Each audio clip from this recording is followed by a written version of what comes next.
Welcome, everybody. This is not a normal video of mine. Doing a different type of video. Today we're looking at a very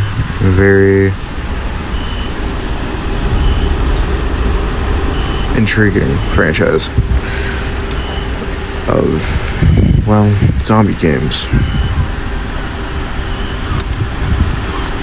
But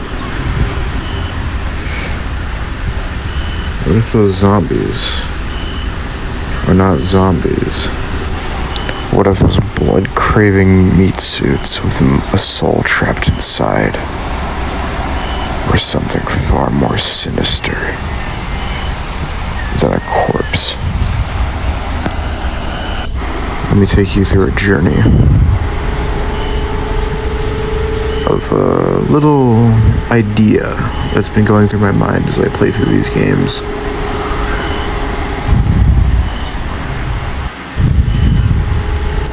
You may be wondering what I'm speaking about, and I'm referring to the game Dying Light. Because when I played through this game and did some background research, I've come to the conclusion that you might not be fighting zombies in Dying Light, but in fact, vampires.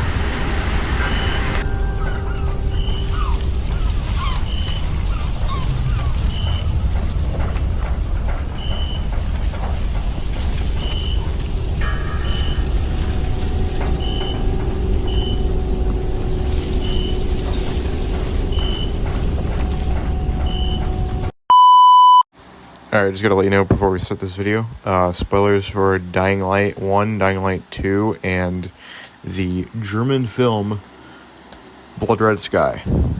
Alright, anyway, back to the video. Now, whoa. Alright, I know what y'all are thinking. What am I on about? Am I a fucking crazy person? Maybe. Besides the point. I have been playing Dying Light for an extremely long time. It is one of my favorite zombie games. And I have looked at like a bunch of stuff about the Huron virus and stuff, and how like how the UV works, and you know the stuff with Dying Light. I'm guessing you know what Dying Light is because you're watching this video. If you don't know what it is, go check it out. So you got two games. Anyway. Yeah, I always found that extremely interesting, and how the UV changes the stage of infection. The more you stay out of UV, the more you turn. And well, I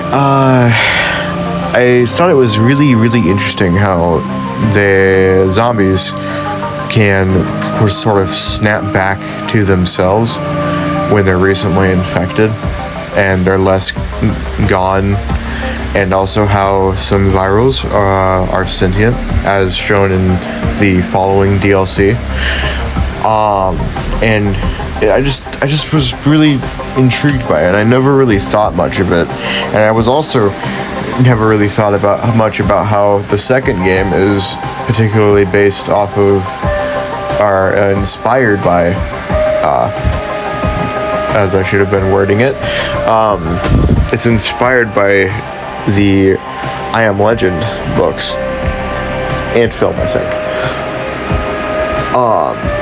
But the thing is interesting about the books is the books are about vampires, and how the vampires are kind of like sentient and stuff. And I just thought that was really interesting, that it has inspiration from vampire stuff. And I one day, probably a few years ago, back when back when Dying Light 2 was like in development still, like a really long time ago, I watched this movie, and it was a vampire movie.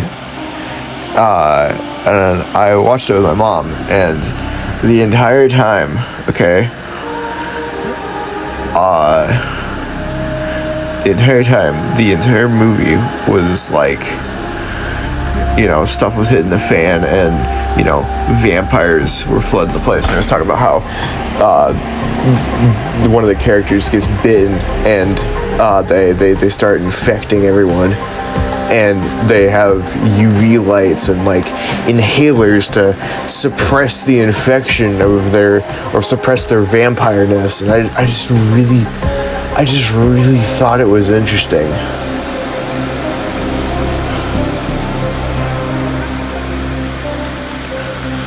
And they're using UV lights and stuff to find like secret messages and like other things. But then they started using it as a weapon against the vampires, and I thought it was really interesting because it really reminded me of Dying Light. But eventually, the stuff starts hitting the fan, and characters start dying and stuff. And eventually in it, people on the board get infected, and it slowly takes over. And I noticed how the zombies slowly become bald, okay? And their teeth get sharp, and they start going rabid. Kind of like vampires, okay? I notice this more and more where they start attacking everyone, and eventually, by the end of the movie, after like they have several fights and encounters with UV lights and stuff, and basically the entire plane gets infected, and there's only like a few survivors. By the end of the film, there's only one survivor, okay? And I just really find it interesting. And the entire time, the only game I could think of was Dying Light, because of how similar it was to the Dying Light zombies. Even though it was a vampire movie, I was like, how is this vampire movie so similar? And that got me thinking of how everything in Dying Light and how it correlates to vampires.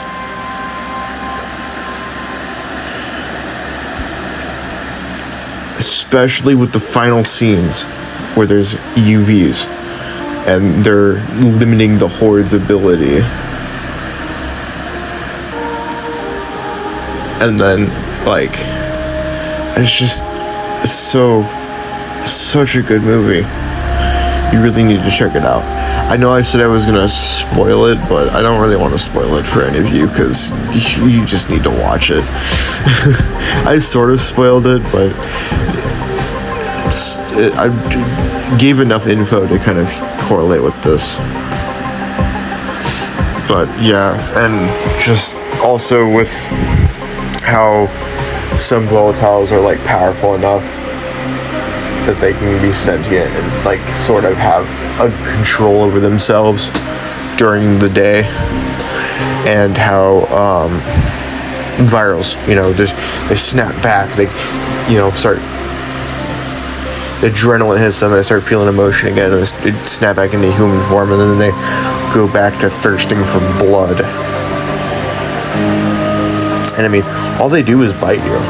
They bite you and feast on your blood. They don't eat your body.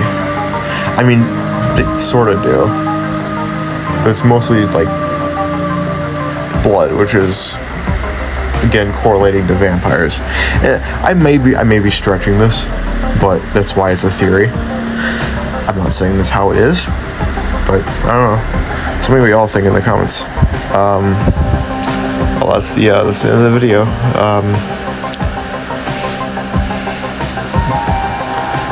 Like, and maybe if you want to see more videos like this, or check out any more of my content and you're interested in it, subscribe, and yeah, leave a comment of your thoughts, or maybe more evidence that you have.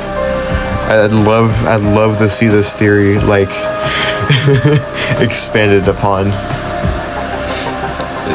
I just really wanted to, showed out here, and I saw the recent event for Dying Light 2 of it crossing over with Vampire the Masquerade Blood Hunt, and it got me thinking again, like, were vampires just added, or have they been there the entire time?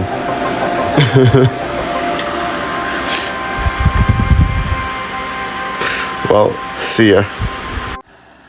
Post note, the movie Blood Red Sky, which is part of my sort of evidence for this theory, is available on Netflix. And I think it is actually the top search, which is interesting. Yeah. Well, yeah, see you in the next video, whenever that may be. I have a really terrible upload schedule.